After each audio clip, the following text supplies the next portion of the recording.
Creating a standing army in the Farthest Frontier is a painstakingly long task, which takes so many steps that it will basically take multiple years till you are even getting to the point where you have a few people who can defend your town. But the question is more, what do you do till the point where you have a standing army? Well, as I said, you will need tons of technologies to make this happen. You basically need a mine, you need forging, you need smithing, and then last but certainly not least, you want the arms production. Of course, if you have a lot of money, you can buy that, but let's be honest here, especially when this is your first playthrough, you're not really at that point, and at the beginning, you certainly do not have the money.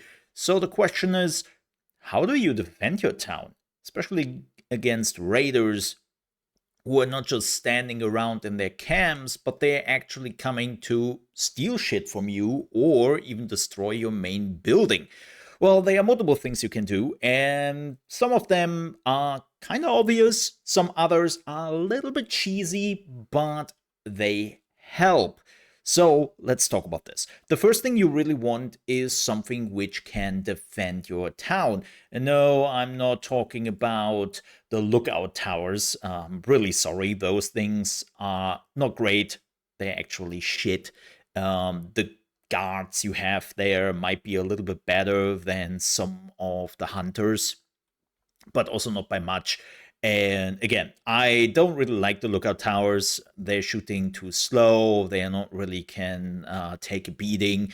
And when you have like 30 raiders attacking, one lookout tower is not making the difference. So what do? Well, the first line of defense you actually have are hunters. They're actually quite good to hold back attacks from the beginning. Some of them will already have some weapons, but more importantly, they have bows. Bows are easy to manufacture. The same goes for the arrows. And when you have like 6, 7 hunters, you can just choose them, right, like an army, and then send them out to fight the enemy can be super effective. With that said, please keep in mind that the raiders can also have archers, and well, your hunters are not really armored, so they will die relatively quickly, but at least they can defend.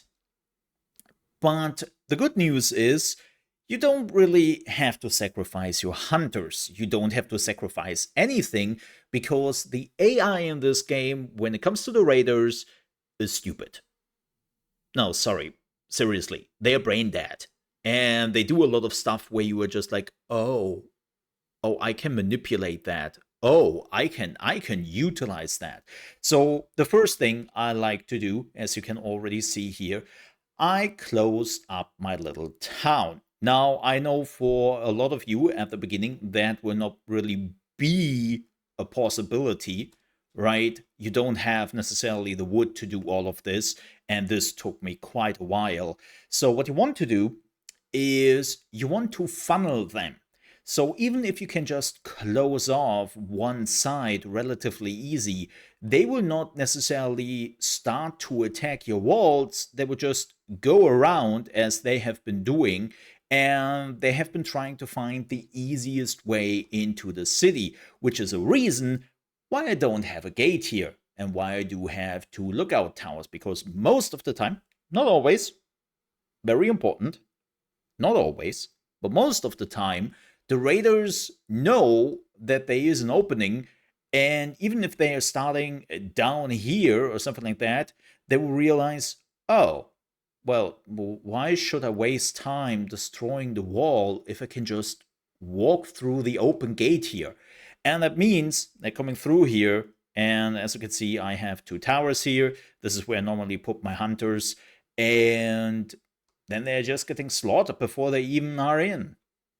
It's a pretty simple system you can utilize. Like, you can create kill boxes if you have played games like, let's say, RimWorld.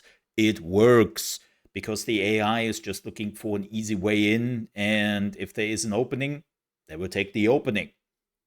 So that's something which does work. If you are very much at the beginning, right, you do not even have the extra wood to do that, there is something else you can do.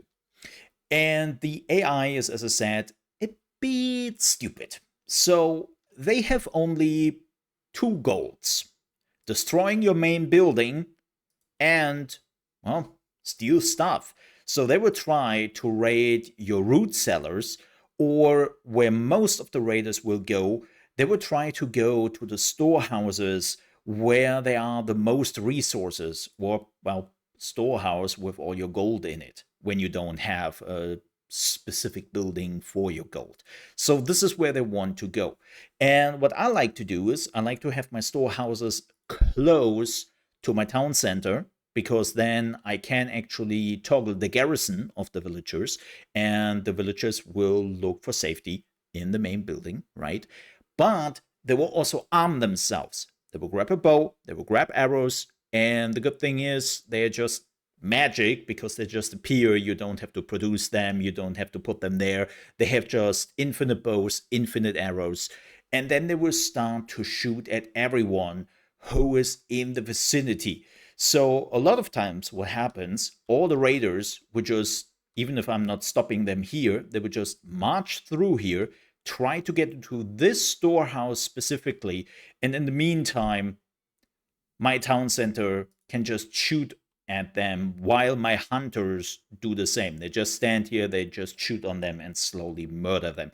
Now, it does sometimes happen that the raiders are breaking off and they're going somewhere else, but they will mostly ignore your hunters if they are not too close, or they will be dead before they can even get to the hunters. Like, hunters are really, really, really good at the beginning to keep away the raiders from your town. But as I said, I don't really recommend the lookouts. They cost too much money. The same goes with the monthly cost. It's not just the production, it's also the 5 gold per month you have to pay. And if you're not really using them at a position where you know that a lot of the enemies will go through and where you can funnel them, just building lookouts all over your city, like I did it here in this save file, is just a waste of time and money, really. Don't do that. Like, the lookout towers are unfortunately not very great. One last thing I do recommend, depending on the difficulty you are playing on, I do recommend the militia, which is increasing the damage for villagers and gives them 2+ armor. This can help quite a bit, especially if you zerk an enemy down, like you're just taking like 20 villagers and punch the shit out of the raiders. It works because it's so many that the raiders don't really have a chance, and then they're getting murdered. But what I'm also like to do is the few distance and this one. I haven't really activated it in this playthrough, but especially on the higher difficulties, getting the marksman training and getting the defense barricades is giving you a lot of extra time just to kill all the raiders who are trying to get into a storehouse, or even worst case scenario, attacking your town center. And that will give you enough of breathing room that you can basically reach the late mid game and then start to produce a standing army. Again, this is taking a lot of time and you should really prepare for that. But yeah, that's really what helped me to get through this. And hunters are a fantastic way to get rid of a lot of the early raiders. They are better than the lookout towers. Don't waste too much time on them. They are not really that good. So yeah, don't do that. But if you still have any ideas, questions, suggestions, let me down. Let me not down. Let me know down below. Haha, in the comment section. And also, if you're new to the channel, you enjoyed this video, I would appreciate if you leave a like. And if you like strategy, management, and building games, then you came to the right channel, because that's what we are focusing on here on the Mole Under Management channel. If you enjoy that, I would also appreciate if you consider to subscribe to the channel. Of course, also we already have quite a bunch of Farthest Frontier videos here and other games, of course, as well. With that said, Thanks so much for watching. Stay safe, and I'll see you next time. Bye bye.